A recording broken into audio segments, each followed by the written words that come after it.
it's just different. How many teens work with pregnancy prevention and STDs, you know? It's just like an inside job. I feel like the definition of a peer leader is someone who is giving back to a community of their own age. They're giving something back. They're giving back knowledge. They're giving back past experiences. They're teaching. They're helping. A peer leader is like a role model. In the community, you're someone for like kids your age or younger to look up to. Like a parent slash doctor, I'd say. Like, because we teach them how to have safe sex and like different birth control methods and like the insides of the vagina and stuff like that and the fetus. So that would be like the doctor part. And then like a parent is teaching them how to have the safe sex, how to protect themselves through STDs and all that. Deal with situations, how to talk to people their own age, just how to like live, basically, how to live with the world and interact with it. It meant that you were a good example to everybody around you, especially people your age in school. Felt proud that I could have this experience. You could come to, you know, someone you could relate to. We're good listeners, you know, we have great advice. Before I came here, I was a little bit like on edge. Like my vice principal said I'm a dime flipping, like I can flip either way, because I didn't go to school a lot and like I was just messing up, like I was just doing stupid things, skipping, like I ended up getting a job with family planning, and it kind of taught me like that skipping school and stuff like that is pointless and like it's just not gonna help me. It made me feel better about myself, because now that I'm doing better things and making better choices, it's helped me grow more. It expanded my knowledge about different types of things in life. It helped me realize that there's better things than just getting in trouble and stuff. Being in family planning, I became a lot better of like a person, and I'm not a troublemaker anymore. Well, I'm actually going to attend Rhode Island College in the fall. And do you know what you're going to study? Psychology and criminal justice. It gave me the opportunity to talk to a lot of people in front of crowds, so that gave me more motivation too. And talking about like health education isn't something that I thought I was gonna do, because I thought it was embarrassing, but now that I thought about it, it wasn't at all. I used to be really shy. When somebody would bring up sex, I would just laugh and change the conversation. I talked a lot more. I was very quiet at first. I opened up a lot more. I was able to meet a bunch of wonderful people that I'd never talked to if I never joined this program. Me, back then when I was little, I really didn't care about anything. I just really wanted a job and money. But once I became a peer leader and actually dealt through all the stuff, it made me more of a man by being more of a leader, teaching others on like what I do. It made me show that I have to be a man and like do what I have to do to be able to show everybody else that they can do it themselves. I see myself in college for maybe even 6 years. I want a steady job, my own house, so I know I have to work for that stuff. My people skills have gotten better. I know how to deal with different kinds of people. I feel like I'm not judgmental because I've worked with so many different kind of people. I've met so many different kind of people. And you realize you don't really know a person until you know that you'll never know a person. So you can't really judge them based on what is right in front of you. I became a leader and I'm a president in the Latino club, and being a peer leader helped me out through that. Family planning has taught me money management, that like you don't have to like be the richest person ever. As long as you manage your money well, you can live fine. A peer leader gave me a chance to break out of my comfort zone and talk about something, sex for one, like it's a touchy subject, but being able to present to groups of your own peers and feel, hey, I have knowledge to share with you. It's always, in life and everything you do, stepping stones. And I feel like being a peer leader was a really big stepping stone for me into kind of forming this person of figuring out who I was and what I wanted to be and where I want to go. I gained a sense of what it was like to work in the workforce, and not just at like food retail, but kind of working with people with information that's like important to get it out correctly. So I feel like it really was just an important milestone in my professional life. Yeah, independent, the first step of being independent. Still young, but we go into the classrooms and we'll teach, like for sex ed classes, we'll teach about like pregnancy prevention and like how to have like safe sex, and like the students definitely take a lot out of it. They ask questions, you get to answer. We had some kids come in during a program and they would goof off every time they came. Every time. But then they finally hit a topic about like talking to parents, and they all got really serious. And they would actually tell us stories about like what would happen at home when they tried to talk to their parents. So we took their real life situations and we pretended to be the parents, and we actually helped them learn how to talk to their parents. We helped them learn how to, instead of screaming and yelling, how to communicate through normal tones, hand motions, even leaving notes. And I got to teach a freshman health class about sex and how to be safe and how to say no if you feel pressured.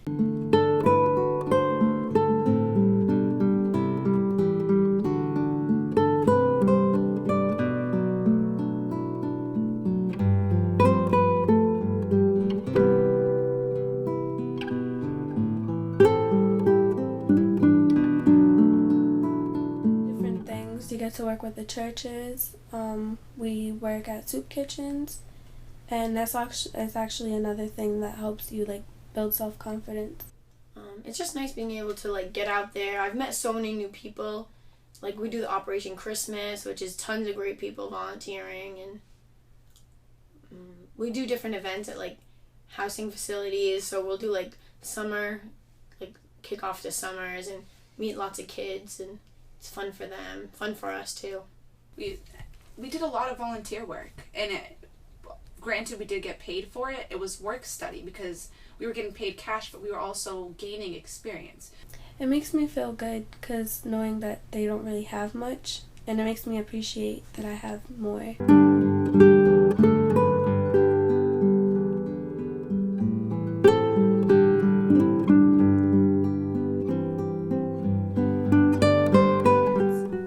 Also, I think we made a big impact when we're talking about abstinence in the health classes, because we would also do role plays, like showing them like how to say no to a guy or how to say no to a female, like whatever the circumstance was, or how to talk to your parents about birth control. That made a big impact too. Feels good to know that you are helping some kids who like need the help, who won't feel comfortable talking to their parents or teachers. Just even some of the people that like that go to the soup kitchen, you see them like the children, and it's nice. You get to ask like how's school going, and they get so excited. I found an apartment, I have a job now. It's nice, and they say, oh, thank you, you guys really helped me with it. It felt good because I feel like it's making a change. It's making it better. Because some kids my age rather do different things than go and help somebody who needs it.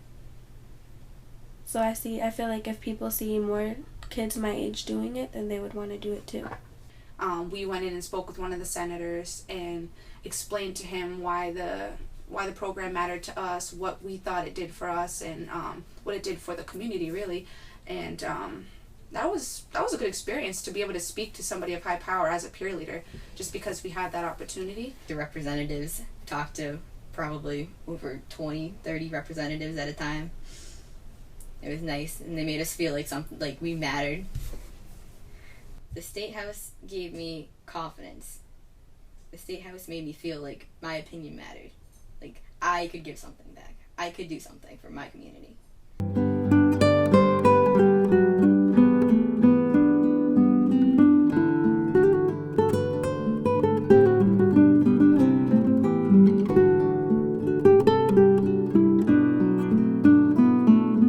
Oh, I think Fall River has a very bad name to it, and a lot of people do. But experiencing a lot of different things around the community, it shows me that there are a lot of different people in the community, and not everyone is bad. You know, there are a lot of genuine, good-hearted people in this city, and not a lot of people are aware of that. I know there are kids that don't have, like, even some of the stuff that they need. So when they get that, like at the soup kitchen, they're so grateful to get, like, toys or even just, like, a blanket. River was, like, the worst place ever. How come? Well, there doesn't really have much for us kids to do. So, like, I thought it was, like, the most boringest place. But now that I, like, do the soup kitchen and everything, I see that there was things to do. I just wasn't really looking. It changed a few bit because I'd see how hard work these people go through to do this whole fundraiser, soup kitchen. They cook meals for them, and it just put a good perspective on, like, other people who actually try to help out some people who are actually homeless and stuff like that.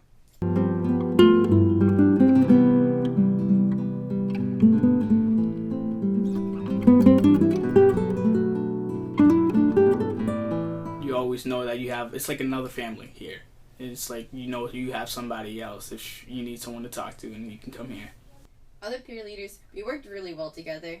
We got really close.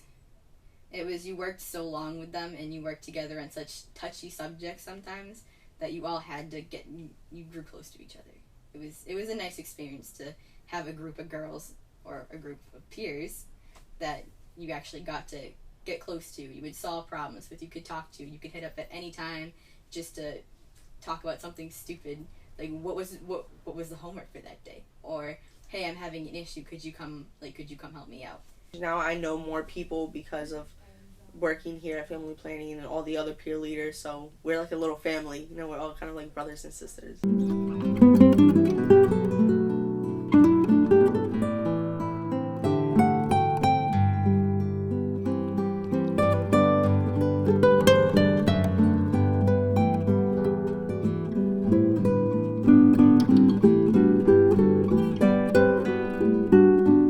Being a peer leader affected me at school because there's a lot of people who know that I work here, and they would always come up to me for information. And before I even worked here, like freshman year, they really didn't come up to me for that information. Just, you know, hi, hello, you know, friend stuff. We've taught my mom a few things.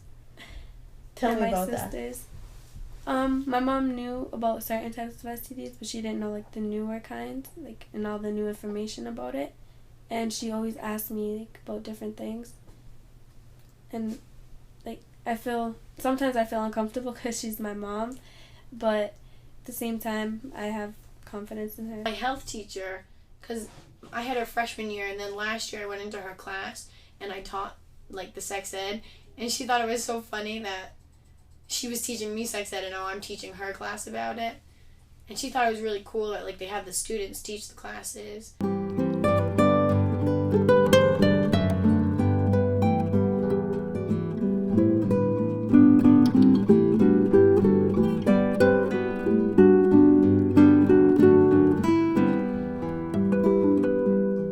Actually, my brother, I kind of passed the torch on to him, and now he does stuff with, like, family planning and stuff like that. And I look back and I'm just like, wow, like, that used to be me, and I miss it so much. Well, my sister was in the program when she was in high school. Now she's a sophomore in college. My sister used to be a peer leader, and before she left, she asked me if I wanted to get, like, an interview with Benta and them, and I said yeah.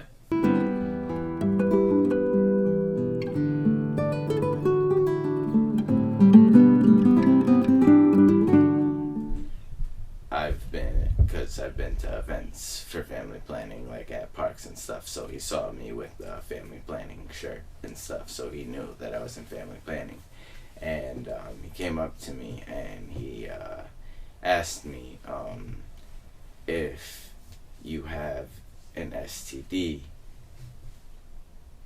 can you like tell, is it like an immediate thing, like can you tell which one you have?